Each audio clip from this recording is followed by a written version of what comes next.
എൻ്റെ പേര് ജിൻസി റോജൻ. ഞാൻ വരുന്നത് തിരുവനന്തപുരത്ത് നിന്നാണ്.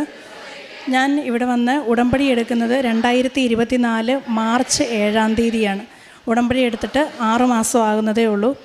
ഞാനിവിടെ വന്നു കഴിഞ്ഞപ്പോൾ വളരെ മാനസികമായിട്ട് ഒരുപാട് തകർന്നാണ് ഞാനിവിടെ വന്നത്. എനിക്ക് മറ്റാരോടും ഷെയർ ചെയ്യാൻ പറ്റാത്ത തരത്തിലുള്ള അത്രത്തോളം വിഷമം അനുഭവിച്ചാണ് ഞാനിവിടെ വന്നത്. ഞാനിവിടെ വരാനുണ്ടായ കാരണം എന്ന് പറഞ്ഞു കഴിഞ്ഞാൽ, എൻ്റെ അനിയത്തിയുടെ കല്യാണം നടക്കുന്നില്ലായിരുന്നു. അപ്പോൾ മമ്മി ഇവിടെ വന്ന് ഉടമ്പടി എടുത്തു അനിയത്തിക്ക് വേണ്ടിയിട്ട്. അങ്ങനെ അനിയത്തിയുടെ കല്യാണം 2 മാസത്തിനുള്ളിൽ വളരെ ഭംഗിയായിട്ട് നടന്നു. 2-3 വർഷമായിട്ട് അവൾക്ക് പറ്റുന്ന ഒരു പയ്യനെ നോക്കിയിട്ട് നമുക്ക് കിട്ടുന്നേ ഇല്ലായിരുന്നു.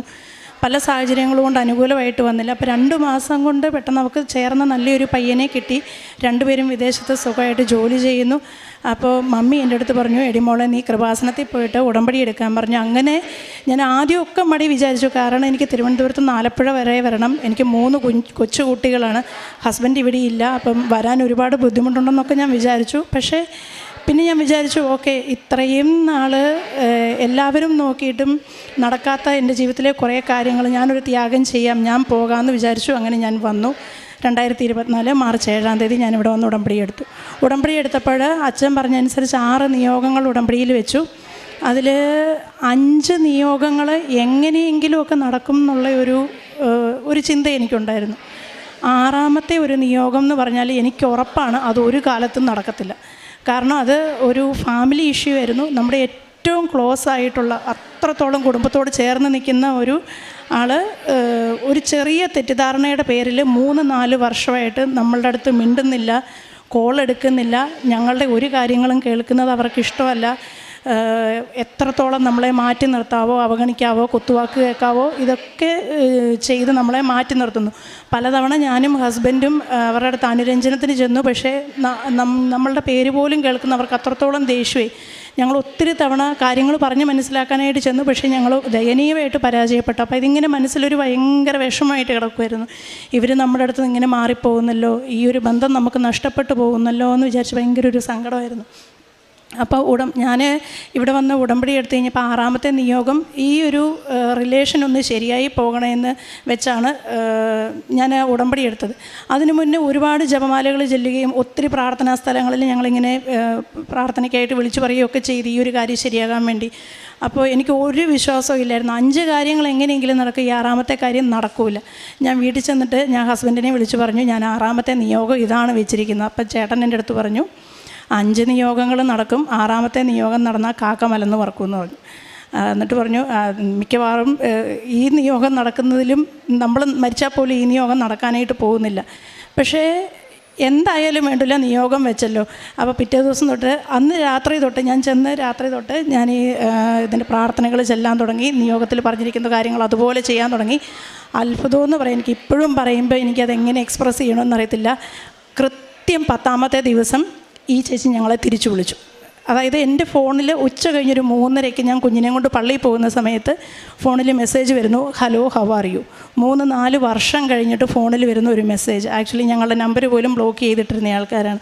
അപ്പോൾ എനിക്കത് എങ്ങനെ എക്സ്പ്രസ് ചെയ്യണമെന്ന് എനിക്കറിയത്തില്ല. ഞാൻ പെട്ടെന്ന് ഹസ്ബൻഡിനെ വിളിച്ച് പറഞ്ഞു, എൻ്റെ ഫോണിലൊരു മെസ്സേജ് വന്നു. ചേട്ടനെ ഞെട്ടിപ്പോയി, ഇവർ മെസ്സേജ് അയച്ചു. ഉടനെ ഈ മെസ്സേജ് കണ്ടപ്പോഴേ ഞാൻ തിരിച്ചു വിളിച്ചു.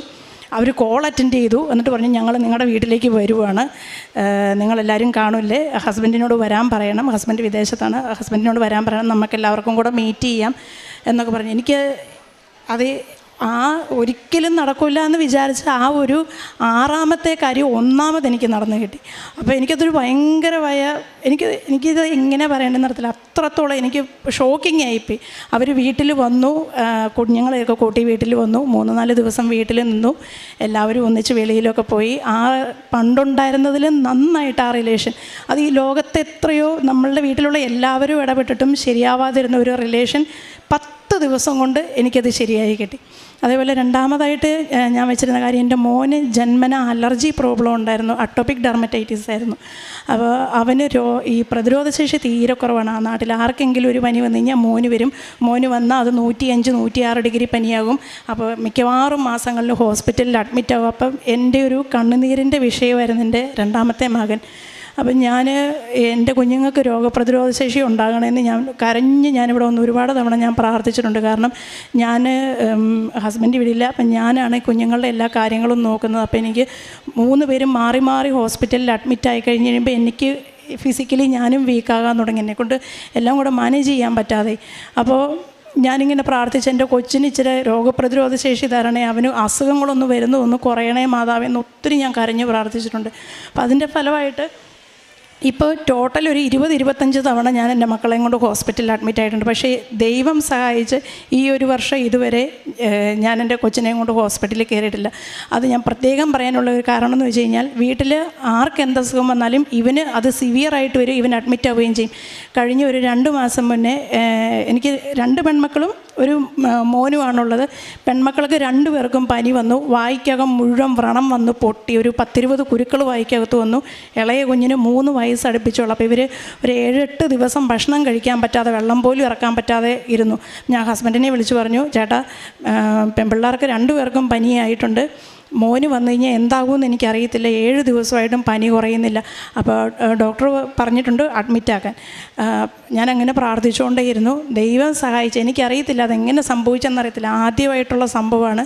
മോന് മാത്രം ആ പനി വീട്ടിൽ വന്നില്ല, അതെങ്ങനെയെന്ന് എനിക്കറിഞ്ഞുകൂടാ. അതേപോലെ തന്നെ ഇളയ ആളിന് പനി വന്ന് വല്ലാതെ കൂടി. അപ്പോൾ ഞങ്ങൾ ഫ്ലാറ്റിലാണ് താമസിക്കുന്നത്, ചുറ്റുമുള്ള ആൾക്കാരെല്ലാം ടെക്നോ പാർക്കിൽ ജോലി ചെയ്യുന്ന ആൾക്കാരാണ്. അപ്പം നൈറ്റൊക്കെ ആണെങ്കിലും ഒരാളെ ഹെൽപ്പിന് വിളിച്ച് കഴിഞ്ഞാൽ കിട്ടാനായിട്ട് ഒരുപാട് ബുദ്ധിമുട്ടാണ്. അപ്പോൾ ഈ മോൾക്കൊരു 104 ഡിഗ്രി പനിയായപ്പോൾ, 102 ഡിഗ്രി പനിയായപ്പോൾ ഞാൻ രാത്രി ഡോക്ടറെ വിളിച്ച്, ഡോക്ടറെ കൊച്ചിന് പനി കൂടുതലാണെന്ന് പറഞ്ഞു. ഡോക്ടർ പറഞ്ഞു ശരി മെഫ്താൾ പി കൊടുക്കാൻ പറഞ്ഞു. പനി വരുമ്പോൾ ഏറ്റവും ഡോസ് കൂടിയ മരുന്നാണ് മെഫ്താൾ പി, അതൊരു ഡോസ് കൊടുക്കാൻ പറഞ്ഞു. ഞാൻ വാങ്ങിച്ച് രാത്രി 9:30 ആയപ്പം കൊടുത്തു. എന്നിട്ട് സ്പോഞ്ച് ചെയ്തോളാൻ പറഞ്ഞു. അങ്ങനെ ഞാൻ കൊച്ചിനെ തുടയ്ക്കാൻ തുടങ്ങി. ഒരു 3 മണിക്കൂർ അടുപ്പിച്ച് തുടച്ചിട്ടും കൊച്ചിൻ്റെ പനി കൂടുന്നല്ലാതെ കുറയുന്നില്ല. ഞാനിങ്ങനെ ഇരുന്ന് ടെൻഷനായി കരയാൻ തുടങ്ങി. എനിക്ക് പിള്ളേർക്ക് എന്തെങ്കിലും അസുഖം വരും എനിക്ക് വല്ലാതെ ടെൻഷനാവും. അപ്പം ഞാൻ അങ്ങനെ കരഞ്ഞുകൊണ്ടേ ഇരുന്നു. 12:30 സമയമായി, 3 മണിക്കൂറായിട്ടും കൊച്ചിന് പനി കുറയുന്നേ ഇല്ല. ഇനി എനിക്ക് കൊടുക്കാൻ ഒരു മരുന്നുകളും ഇല്ല. സപ്പോസിറ്ററി വെച്ചിരിക്കുന്നു, 2 ഡോസ് മരുന്ന് കൊടുത്തു, കാൽപോൾ കൊടുത്തു, എല്ലാം കൊടുത്തു, പനി കുറയുന്നില്ല. പനി 104 ക്രോസ് ചെയ്ത പനി പോവാണ്. അപ്പോൾ ആക്ച്വലി എനിക്കെല്ലാം കംപ്ലീറ്റ്ലി ലോസ്റ്റായി. എനിക്ക് എന്ത് ചെയ്യണമെന്നറിയത്തില്ല, എങ്ങോട്ട് പോകണമെന്നറിയത്തില്ല, ആരെ വിളിക്കണമെന്നറിയത്തില്ല. എൻ്റെ ദേഹത്ത് ഞാൻ എപ്പോഴും കൃപാസന മാതാവിൻ്റെ മെഡൽ ധരിക്കുന്നുണ്ടായിരുന്നു.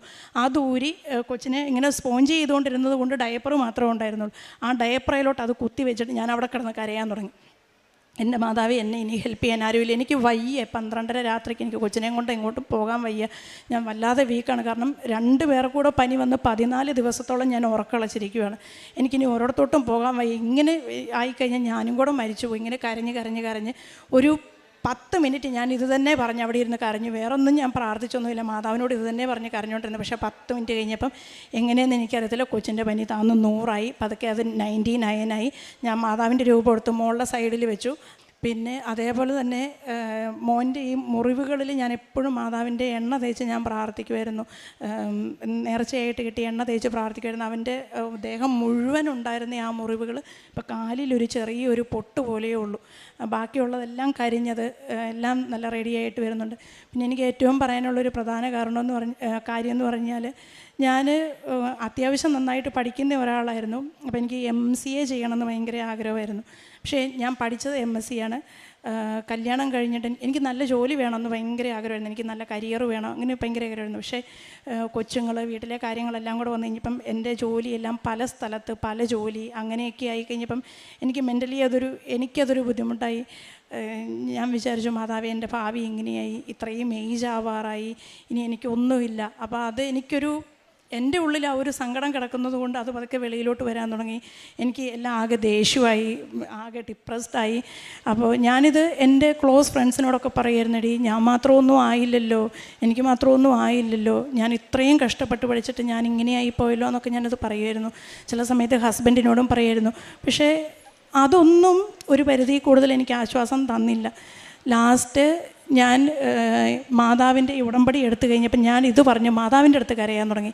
മാതാവ്, എനിക്ക് ആരിൽ നിന്ന് കിട്ടുന്ന സഹായവും എനിക്ക് ഇത്രയേ ഉള്ളൂ, ഞാൻ എത്ര നോക്കിയിട്ടും എനിക്ക് ഇത്രയേ ചെയ്യാൻ പറ്റുന്നുള്ളൂ, ഞാൻ ഇവിടെയേ എത്തുന്നുള്ളൂ, എന്നെക്കൊണ്ട് വേറൊന്നും ചെയ്യാൻ പറ്റുന്നില്ല, എനിക്ക് ഒരു നല്ല ജോലി വേണം, ഒരു നല്ല സാലറി വേണമെന്ന് എനിക്ക് ഭയങ്കര ആഗ്രഹമാണ്.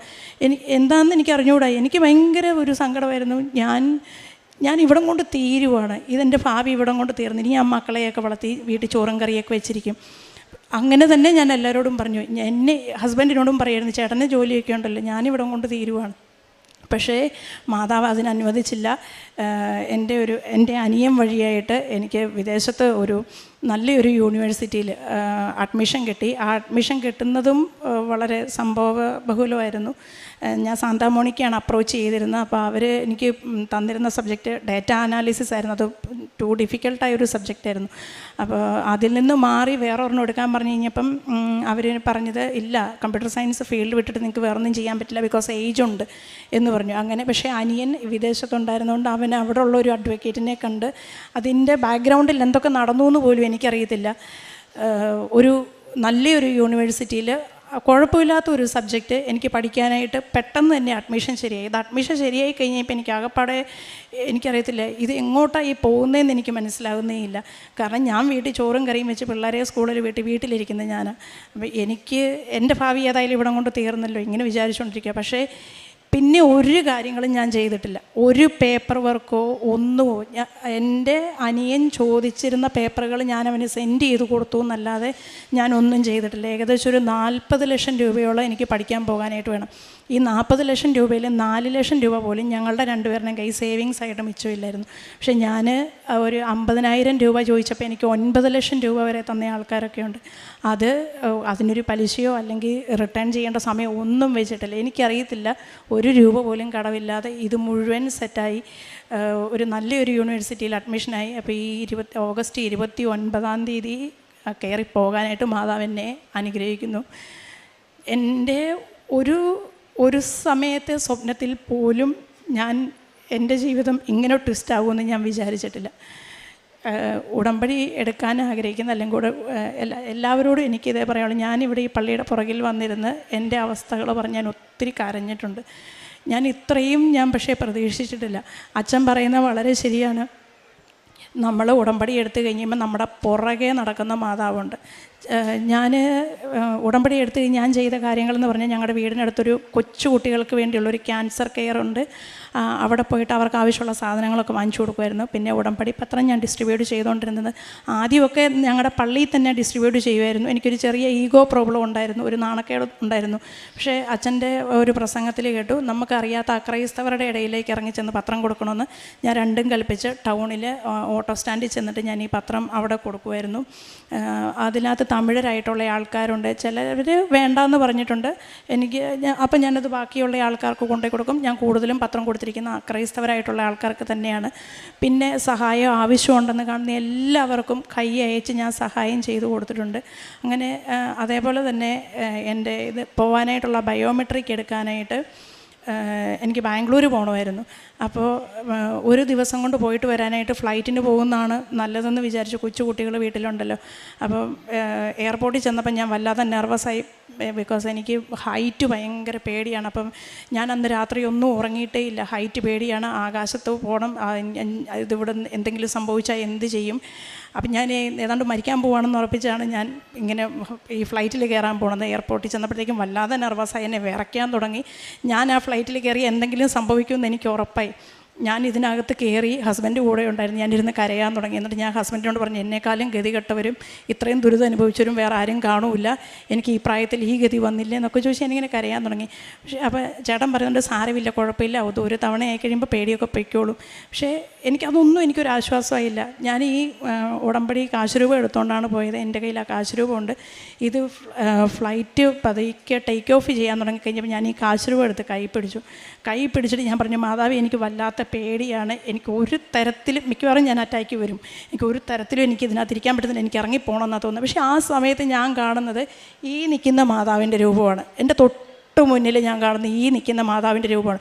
പിന്നെ ഈ ഫ്ലൈറ്റ് പൊങ്ങുമ്പം മാതാവാണ് എൻ്റെ കൂടെ ഇരിക്കുന്നത്. എനിക്ക് ആ ഒരു നെർവസായിട്ടിരുന്ന് എനിക്ക് പിന്നെ ഒരു പ്രശ്നവുമില്ല, കൂളായി. പിന്നെ മൈൻഡ് ഫുള്ള് പോസിറ്റീവായി. ഇവിടെ വരെ മാതാവ് കൊണ്ടുവന്നില്ലേ, ഇനി ബാക്കി കൊണ്ടുപോകുന്നത് മാതാവാണ്. അങ്ങനൊരു വല്ലാത്തൊരു പോസിറ്റീവായിട്ടുള്ളൊരു കാര്യം എൻ്റെ മനസ്സിലോട്ട് വന്നു. അതേപോലെ നിസാരമാണെങ്കിൽ എന്നെക്കൊണ്ട് പറ്റുന്ന എല്ലാവരുടെ അടുത്ത് ഞാൻ ഈ കൃപാസനത്തിൽ വരാനായിട്ട് ഞാൻ പറഞ്ഞിട്ടുണ്ട്. ഒത്തിരി പേരുടെ അടുത്ത് ഞാൻ പറഞ്ഞിട്ടുണ്ട്. ഒരാളെ ഇന്ന് ഞാൻ വന്നപ്പം ഞങ്ങളുടെ നാട്ടിൽ നിന്ന് ഒരാളെ ഞാൻ കൊണ്ടുവന്നിട്ടുണ്ട്. എൻ്റെ ജീവിതത്തിൽ എന്നെ ഒരുപാട് അനുഗ്രഹിച്ച, എൻ്റെ ലൈഫ് ഞാൻ പോലും പ്രതീക്ഷിക്കാത്ത തരത്തിൽ എൻ്റെ ചിന്തകൾ ഇത്രയ്ക്ക് ഉള്ളായിരുന്നു. നാട്ടിലൊരു കുഴപ്പമില്ലാത്തൊരു ജീവിതം, കുഴപ്പമില്ലാത്തൊരു ജോലി, പക്ഷേ അത് ട്വിസ്റ്റായത് എനിക്ക് പോലും ഇമാജിൻ ചെയ്യാൻ പറ്റാത്ത ഒരു തരത്തിലാണ്. എൻ്റെ മാതാവിന് ഒരുപാട് നന്ദി. മാതാവാണ് എന്നെ എപ്പോഴും കൂടെയുള്ളതും എനിക്ക് എപ്പോഴും ധൈര്യം തരുന്നതും. ഞാൻ എന്ന് തൊട്ട് മറ്റുള്ളവരോട് പറഞ്ഞ് ഞാൻ കരയുന്നത് നിർത്തിയിട്ട് മാതാവിനോട് പറഞ്ഞ് കരയാൻ തുടങ്ങിയോ അന്ന് തൊട്ട് എൻ്റെ ലൈഫ് മാറാൻ തുടങ്ങി. എൻ്റെ മാതാവിന് 1000 നന്ദി. യോഹന്നാൻ എഴുതിയ 1-ാം ലേഖനത്തിൻ്റെ 4:8 നമ്മളിങ്ങനെ വായിക്കുന്നുണ്ട്: സ്നേഹിക്കാത്തവർ ദൈവത്തെ അറിഞ്ഞിട്ടില്ല, കാരണം ദൈവം സ്നേഹമാണ്. പ്രിയമുള്ളവരെ, ഉടമ്പടിയെടുത്ത ഓരോ വ്യക്തിയും അറിഞ്ഞിരിക്കേണ്ട ഒരു വചനമാണ്: സ്നേഹിക്കാത്തവർ ദൈവത്തെ അറിഞ്ഞിട്ടില്ല, കാരണം ദൈവം സ്നേഹമാണ്. ഈ സഹോദരി തൻ്റെ ഉടമ്പടി സാക്ഷ്യത്തിൽ നമ്മളോട് പങ്കുവെക്കുകയായിരുന്നു.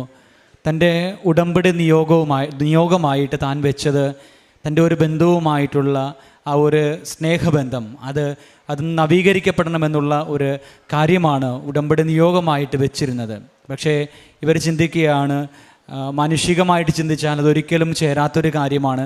പക്ഷേ പരിശുദ്ധ അമ്മയുടെ സന്നിധിയിൽ വെക്കുമ്പോൾ 10 ദിവസം കൊണ്ട് വർഷങ്ങളായിട്ടുള്ള ആ ഒരു ബന്ധത്തിൽ പരിഹാരം കാണുവാനായിട്ടും സ്നേഹമായിട്ട് ആ വ്യക്തിയുമായിട്ട് പെരുമാറുവാനായിട്ട് സ്നേഹത്തിൽ വർദ്ധിക്കുവാനായിട്ട് ഒരു വലിയ സാഹചര്യം പരിശുദ്ധ അമ്മ ഒരുക്കി കൊടുക്കുകയാണ്.